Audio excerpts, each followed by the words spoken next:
Qué alegría encontrarnos desde la virtualidad. Bienvenido a esta construcción conjunta de saberes.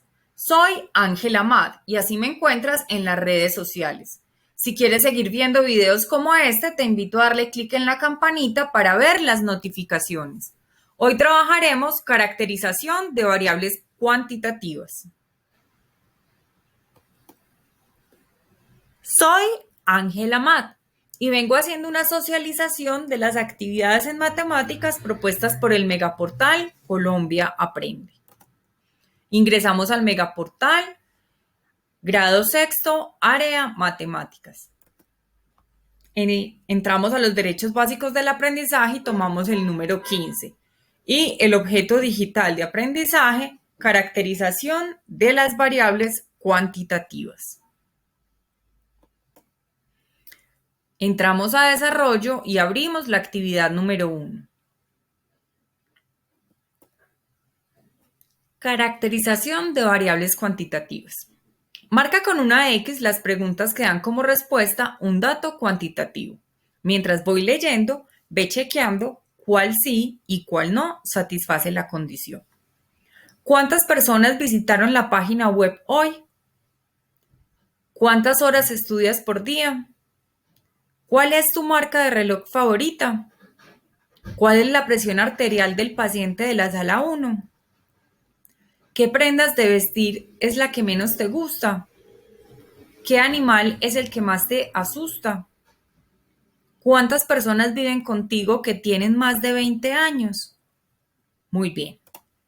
Estas son las respuestas correctas. Confróntalas.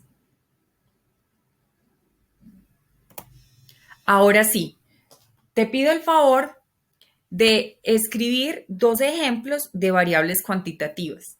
Tómate el tiempo para hacerlo. Estas son las mías. ¿Cuántas horas al día ves televisión? ¿Cuánto mides en estatura? Observa que ambas tienen respuestas numéricas. ¿Las tuyas también?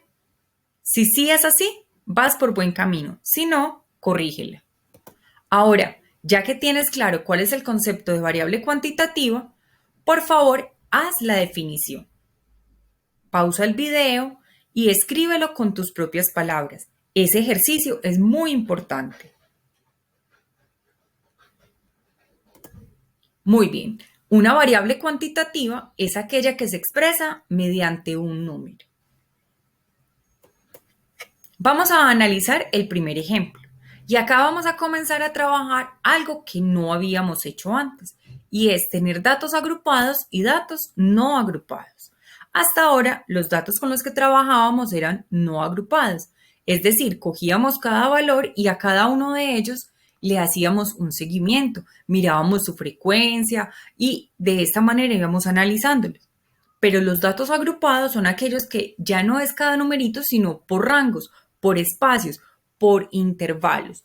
Es decir, mira esta situación. Edades de 10 niños de grado sexto de una escuela particular. Acá me dan las edades. Ahora, ¿cuántos niños hay entre 10 y 12 años? Ah, hay 6. Mira que es diferente a preguntar cuántos niños hay de 11 años, que serían 3. Acá me están preguntando por un rango. ¿Y cuántos niños hay entre 13 y 15 años? Observa que hay 4. Son 2 formas de interpretar que a veces hacen más fácil la comprensión al ser datos agrupados, porque al ser uno solo no se puede proyectar ni visualizar tan fácil muchas veces la información que se requiere.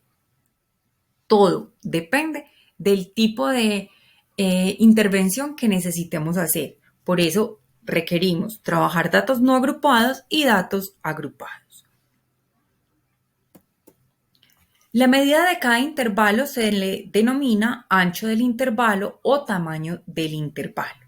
En este caso, entre 10 y 12 hay un espacio de 2. Todos los intervalos deben de tener la misma longitud.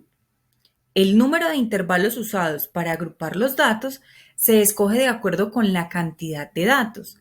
la experiencia del investigador y algunas características especiales que presenten los datos.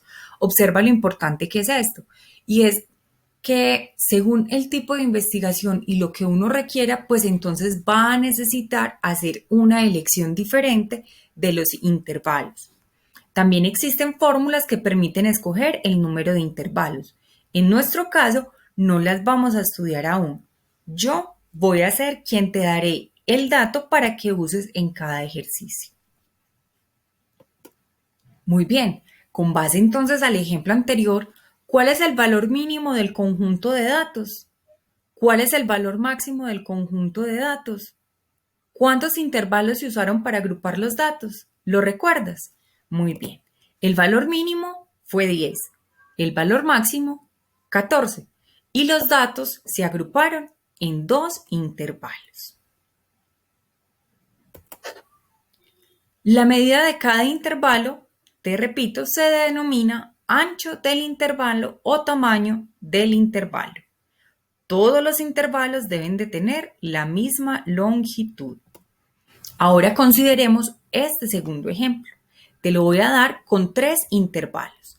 Las notas de matemáticas de 20 estudiantes de ingeniería de la Universidad HM. Muy bien, acá están las notas de los estudiantes y organicé en 3 intervalos, de 0 a 3, de 4 a 7 y de 8 a 11.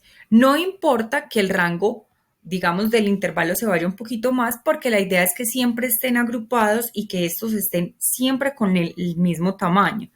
Entonces a veces toca tomar un poquito más amplio el último intervalo.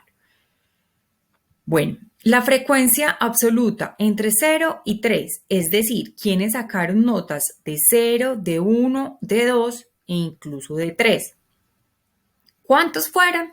5. Mira que acá en los datos no agrupados es donde yo escojo y cuento para sacar la frecuencia absoluta. Entre 4 y 7 hay 10 y entre 8 y 11 hay 5. Ahora, ¿el conjunto de datos está ordenado con respecto a algún criterio o característica? Claro, observa que todas eran notas del curso de ingeniería. Ordenan los datos de forma ascendente. ¿Qué datos teníamos? El 0, 1, 2. Estas eran las notas que vimos que habían ahí. Es posible que nos hubieran presentado en alguna donde no hubiese un 8. Entonces, presentábamos el grupo de 0 a 10 sin el 8.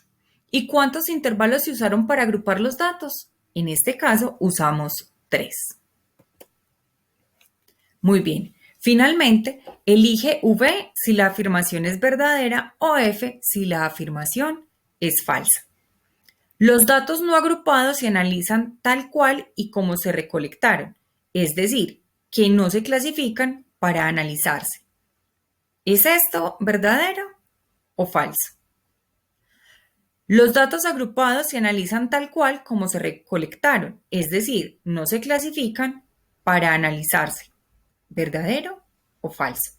En ambos casos, observa que tenemos que clasificarlos dentro de lo que estamos trabajando. Nosotros no podemos tener un montón de números y ya. Estos números deben de corresponder a una encuesta, a una variable, a una inquietud que estemos dando respuesta. Y los datos agrupados se encuentran y se clasifican de acuerdo con algún criterio o característica para ser analizados. Claro, todos deben de tener un criterio para ello. Muy bien. Hasta luego. Nos vemos en otro encuentro de conocimiento. Y recuerda darle like o manito con pulgar arriba a este video. Déjame tus comentarios. Me puedes seguir en las redes sociales y me encuentras así. En YouTube como Ángela Mad. En Facebook en la página Ángela Mad. Y en Instagram como Ángela-Mad-.